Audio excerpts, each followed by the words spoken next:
Hi hello friends, welcome to Muthu vlog. இன்றைக்கி நம்ம சேனலில் என்ன வீடியோ பார்க்க போகிறோன்னா, டின் சிக்கன் எப்படி செய்கிறது தான் நம்ம சேனலில் பார்க்க போகிறோம். இந்த வீடியோவை பார்க்கறதுக்கு முன்னாடி மறக்காமல் நம்ம சேனலை லைக் பண்ணுங்கள், ஷேர் பண்ணுங்கள், சப்ஸ்கிரைப் பண்ணுங்கள், மறக்காமல் பெல் பட்டனை ப்ரெஸ் பண்ணுங்கள். நம்ம சேனலை வியூ பண்ணுற அளவுக்கு யாரும் சப்ஸ்கிரைப் பண்ண மாட்டேங்கிறீங்க. நீங்கள் சப்ஸ்கிரைப் பண்ணால் தான் நான் போடுற வீடியோ உங்களுக்கு நோட்டிஃபிகேஷனில் காமிக்கும். அங்கே இப்போ வீடியோக்குள்ளே போகலாம். நம்ம முதல்ல டின் சிக்கன் செய்கிறதுக்கு என்னென்ன பண்ணுங்கிறத முதல்ல பார்க்கலாம். ஃபஸ்ட்டு நம்ம 1 இன்ச்சு ஆழத்துக்கு டின் சைஸுக்கு குழி பறிச்சுக்கணும்.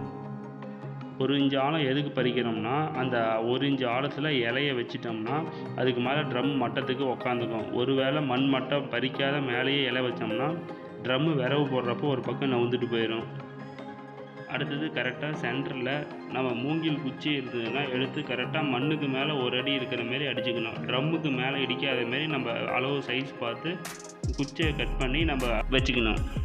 கோழி குச்சியில் வைக்கிறதுக்கு முன்னாடி நம்ம ட்ரம்மை வச்சு பார்த்து சைஸ் கரெக்டாக இருக்கான்னு செக் பண்ணிக்கணும்.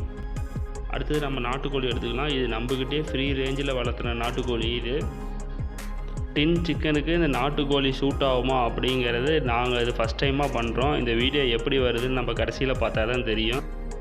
கோழியை நெருப்பில் வாட்டினதுக்கப்புறம் நம்ம அடுத்தது கோழியை சுத்தமாக க்ளீன் பண்ணோம். இது எப்படி க்ளீன் பண்ணோன்னா, சுத்தமாக மஞ்சள் போட்டு க்ளீன் பண்ணி நம்ம டின் சிக்கன் நாட்டுக்கோழியில் பண்ணுறனால ஸ்கின்னை ஃபுல்லாக தோலை ஃபுல்லாக ரிமூவ் பண்ணிவிட்டு அதுக்கப்புறம் தான் செய்ய ஆரம்பிக்கணும். அதனால் இப்போ தோல் ரிமூவ் பண்ணிக்கலாம் முதல்ல.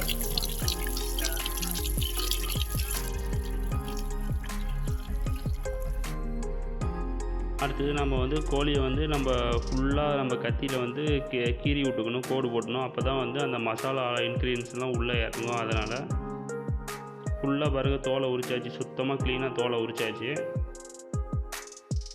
அடுத்தது நம்ம மசாலா பூச வேண்டியதான். என்னென்ன யூஸ் பண்ணுறோன்னா, முட்டை 1, எலுமிச்சை பழம், இஞ்சி பூண்டு பேஸ்ட்டு, மிளகாத்தூள், கார்ன் பவுடர், அப்புறமேட்டுக்கு பார்த்திங்கன்னா கொஞ்சம் சரவணா சில்லி மசாலா. கரெக்டாக பார்த்தீங்கன்னா நம்ம பூசினோம்னா கீழே ஒழுவாத அந்த பதத்துக்கு நம்ம ஃபுல்லாக பூசணும். அது எப்படி பூசணும்னா, பொறுமையாக அந்த கீறி விட்டது ஃபுல்லாக உள் சைடு வயிற்று பக்கம் எல்லாமே நல்லா பூசி விட்டோம்னா மசாலா அப்படியே வெந்ததுக்கப்புறம் நல்லா இருக்கும் டேஸ்ட்டாக. மசாலா ஃபுல்லாக பூசினதுக்கப்புறம் நம்ம ஒரு 1/2 hour அந்த மசாலா அப்படியே ஊறுறதுக்கோசரம் ஒரு 1/2 மணி நேரம் மட்டும் அப்படியே நம்ம வச்சுட்டோம். அதுக்கப்புறம் பார்த்திங்கன்னா நம்ம அந்த மூங்கில் குச்சி அடித்ததில் பார்த்திங்கன்னா மேல் பக்கம் ஒரு வாழை மட்டை வச்சு கட்டிக்கணும். கீழேயும் ஃபுல்லாக வாழை மட்டை வச்சு ஃபுல்லாக கட்டிக்கணும்.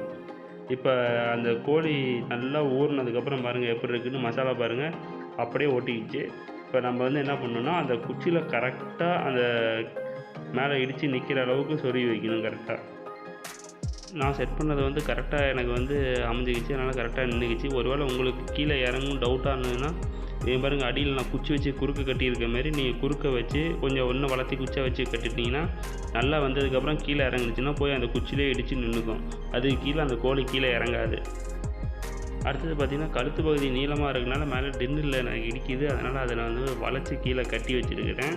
அடுத்தது டின்னை கரெக்டாக க்ளோஸ் பண்ணிவிட்டு 2 சைடு 2 குச்சி வச்சிடணும். எதுக்குன்னா, ஒரு வேளை வெந்து போனதுக்கப்புறம் இந்த வாழை இலை பவுடர் ஆனதுக்கப்புறம் உள்ளே போகிறதுக்கு வாய்ப்பு இருக்குது. அதனால் 2 சைடு 2 மூங்கில் குச்சி வச்சுக்கிட்டோம்னா அது உள்ளே போகிறதுக்கு வாய்ப்பு இருக்காது. அதுக்கப்புறம் நம்ம உரிச்சிக்காய் மட்டை இல்லாட்டி விரவு நல்ல காஞ்ச விரவாக இருந்ததுன்னா எடுத்து பொளந்து சுற்றியும் வச்சோம்னா ரொம்ப நேரம் நின்று எரிஞ்சிக்கிட்டு இருக்கும். டின்னை சுற்றி நம்ம இப்போ விரவு ஃபுல்லாக அடுக்கிக்கணும். அடுக்கினதுக்கப்புறம் நம்ம வெட்டின அந்த மட்டை மரம் இருந்ததுன்னா சுற்றியும் அடுக்கி வச்சுக்கணும். ஏன்னா அதை அடுக்கி வச்சிட்டிங்கன்னா ரொம்ப நேரம் அது எரிஞ்சிக்கிட்டே இருக்கும். அடுத்தது பார்த்திங்கன்னா ட்ரம்முக்கு மேலே வெயிட்டுக்கு ஒரு கல் வச்சுக்கணும். ஒரு வேளை வெந்ததுக்கப்புறம் பார்த்திங்கன்னா விரவு வைக்கிறப்ப அந்த ட்ரம்மு நவுந்துட்டு போகிறதுக்கு வாய்ப்பு இருக்குது. அதனால் மேலே நம்ம ஒரு செங்கல் கல் ஒன்று வச்சுக்கணும். இப்போ பற்ற வச்சாச்சு. இப்போ டைம் பார்த்திங்கன்னா நாங்கள் இப்போ பற்ற வச்சு 3 மணிக்கு பற்ற வச்சோம். நல்லா எரிய ஆரம்பிச்சிருச்சு, வெந்துட்டுருக்குது. ஒரு வேளை பிராய்லர் அதுமாரி இருந்ததுன்னா நம்ம ஒரு 45 minutes வெந்தால் போதும் அப்படின்னு இருந்தோம். நாங்கள் நாட்டுக்கோழினால சரி ஒரு 1.5 hours எரியட்டும், அப்போ தான் நம்ம நல்லா குக் ஆகி வரும் அப்படின்னு நினச்சி நாங்கள் 1.5 hours நல்லா எரிய விட்டோம். அதுவும் விரவு நல்லா ஃபுல்லாக போட்டு எரிய விட்டோம். ஃபுல்லாக வெந்ததுக்கப்புறம் அந்த தணல் ஒரு 1/2 hour இருந்தது. மொத்தம் 2 மணி நேரம் இருந்தது அடுப்புலேயே. 2 மணி நேரம் கழித்து அந்த தணல் வந்து தண்ணி போட்டால் உள்ளே புகையாக வரும் அப்படிங்கிறதோசரம் கொஞ்சம் தள்ளி விட்டுட்டு அதுக்கப்புறம் நாங்கள் வந்து தண்ணி போட்டு ஆஃப் பண்ணோம். அப்புறம் ட்ரம்முக்கு வெயிட் வச்சுருந்த அந்த கல்லை எடுத்துகிட்டு அடுத்தது வந்து நாங்கள் வந்து அந்த ட்ரம்மை ஓப்பன் பண்ணி பார்த்தோம். கடைசியில் பார்த்தீங்கன்னா எங்களுக்கு வந்து ஒரு எலும்பு கூட எங்களுக்கு மிச்சமாகலை. என்னன்னு கேட்டிங்கன்னா ஹீட்டு ரொம்ப அதிகமாகி போய் கடைசியில் கோழியே உள்ளே இருந்தது காணாம போச்சு. 2 மணி நேரம் குக் பண்ணனால பார்த்தீங்கன்னா சுத்தமாக அதில் ஒன்றுமே இல்லை, வெறும் எலும்பு கூட எங்களுக்கு கிடைக்கல அதுலேருந்து.